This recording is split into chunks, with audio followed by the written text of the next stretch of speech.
महाकुंभ मेले में बुधवार तड़के मौनी अमावस्या पर करोड़ों श्रद्धालुओं की भीड़ में भगदड़ जैसी स्थिति बनने से कई लोगों के हताहत होने की आशंका है। इस घटना के बाद सभी अखाड़ों ने कुछ घंटों तक अमृत स्नान नहीं करने का निर्णय किया।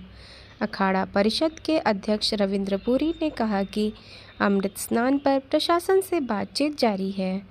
देर से ही सही, सभी अखाड़े अमृत स्नान के लिए जा सकते हैं। इससे पहले अमृत स्नान करने पहुंचे प्रथम अखाड़ा महानिर्वाणी बिना स्नान किए लौट गया। अखिल भारतीय अखाड़ा परिषद के अध्यक्ष रविंद्र पुरी ने पत्रकारों को बताया कि अखाड़ा परिषद ने आज की घटना को देखते हुए यह निर्णय किया कि आज हम सभी अखाड़े अमृत स्नान नहीं करेंगे।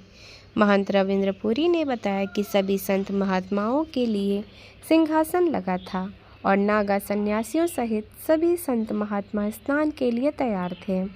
जब हमें सुनने में आया कि कोई घटना घटी है, तब हमने जनहित में यह निर्णय किया कि आज हम मौनी अमावस्या का स्नान नहीं करेंगे।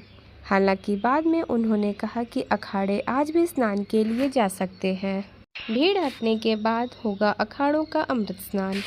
कुंभ मेला की परंपरा के मुताबिक सन्यासी, बैरागी और उदासीन अखाड़े भव्य जुलूस के साथ संगम तट पर पहुंचकर एक तय क्रम में अमृत स्नान करते हैं, जिसमें क्रम में पहले स्थान पर पंचायती अखाड़ा महानिर्वाणी अमृत स्नान करता है।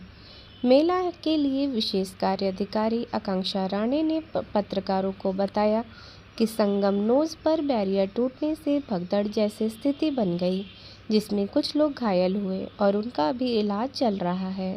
घायलों को मेला क्षेत्र में स्थापित अस्पताल में भर्ती कराया गया है, जहां कई घायलों के रिश्तेदार भी पहुंच गए हैं।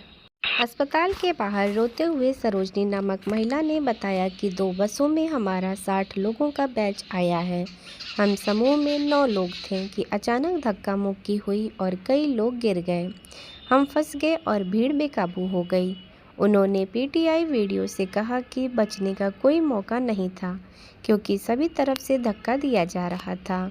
उल्लेखनीय है कि मौनी अमावस्या से एक दिन पहले मंगलवार को रात 8 बजे तक 4,83,00,000 लोगों ने स्नान किया, जबकि इससे पहले मकर संक्रांति पर 3,05,00,000 और पौष पूर्णिमा पर 1,07,00,000 लोगों ने संगम में डुबकी लगाई थी।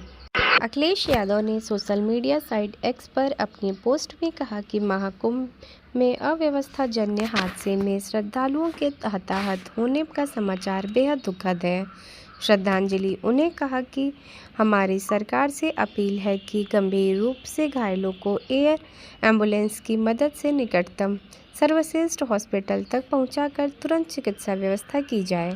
मृतकों के शवों को चिन्हित करके उनके परिजनों को सौंपने और उनके निवास स्थान तक भेजने का प्रबंध किया जाए। उन्होंने कहा कि जो लोग बिछड़ गए हैं उन्हें मिलाने के लिए त्वरित प्रयास किए जाएं। हेलीकॉप्टर का सदुपयोग करते हुए निगरानी बढ़ाई जाए। सतयुग से चली आ रही शाही स्नान की अखंड अमृत परंपरा को निरंतर रखते हुए राहत कार्यों के समांतर सुरक्षित प्रबंधन के बीच मौनी अमावस्या के शाही स्नान को संपन्न कराने की व्यवस्था की जाए। आगे वो बोलते हैं कि श्रद्धालुओं से भी हमारी अपील है कि वो इस कठिन समय में संयम और धैर्य से काम लें और शांतिपूर्वक अपनी तीर्थ यात्रा संपन्न करें। सरकार आज की घटना से सबक लेते हुए श्रद्धालुओं के रुकने, ठहरने, भोजन, पानी व अन्य सुविधाओं के लिए अतिरिक्त प्रबंध करे। हादसे में आहत हुए सभी लोगों के शीघ्र स्वास्थ्य लाभ की कामना। आधी रात के बाद लगभग 2 बजे कुंभ मेला क्षेत्र में लाउडस्पीकरों से गूंजते मंत्रों और श्लोकों के निरंतर उच्चारण के बीच संगम की ओर दौड़ती एम्बुलेंस और पुलिस वाहनों के तेज सायरन की आवाज़ें गूंज उठी। घायलों को मेला क्षेत्र में बने केंद्रीय अस्पताल में ले जाया गया। कई घायलों के रिश्तेदार भी वहां पहुंचे, साथ ही कुछ वरिष्ठ प्रशासनिक और पुलिस अधिकारी भी वहां पहुंचे।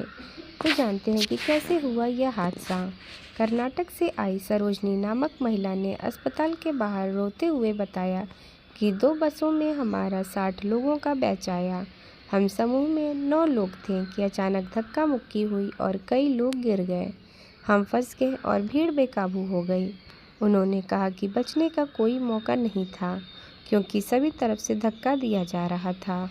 मध्य प्रदेश के छतरपुर से आए एक व्यक्ति ने बताया कि उनकी मां घायल हुई और अस्पताल में भर्ती हैं। वहीं मेघालय के एक अधेड़ उम्र दंपति को भगदड़ में फंसने से उनकी भयावह अनुभव बताते सुना गया। भगदड़ में घायल हुए अपने बच्चे का अस्पताल में इलाज करा रही एक महिला ने कहा कि कहीं जाने का रास्ता नहीं था।